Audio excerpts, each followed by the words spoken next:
so we get together, and I love to hear the same old stories. That's true. That's true when we're all together. Now, I have found that is not true of your wives. Do you ever find that they want to hear you tell the same old story again? So with Erin, if it's with someone new, yeah, she loves it. She loves it. Yeah.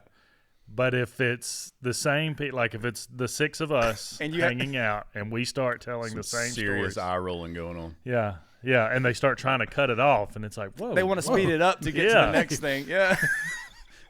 I didn't even mention the tetrazzini. It's so true. It's like the same story can all be just an absolute source of pride in front of some people, yet at the same time, the most boring waste of time in the world with other people. Yeah. Well, and the exact same story. The raspberry men, for some reason, catch it so much worse than any other man I've ever been around, any other storytellers. Yeah. They're all storytellers too. They are, yeah. And it's I have never you and Aaron's dad and Uncle Danny and Clark. I've never seen the women in your lives come down. I've never seen another woman come down on their men for telling a story like they do. Well, it's really an art. When you get them all together. Yeah, it's good. Gosh, I think it's like one of those things where when you meet somebody and you see something that's kind of quirky about them that at first you're like, that's neat, that's interesting, that's charming about that person, and then fast forward like 10, 15 years and you're just like, my God. This again? We have somewhere to go. Will you hurry up?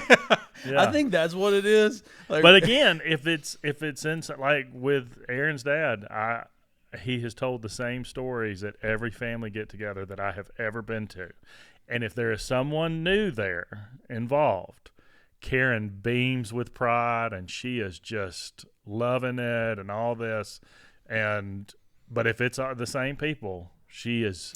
Well, they speed it up. They do remember the first time they heard it. Yeah. And so for a moment, they're transported back to when it was charming. That's true.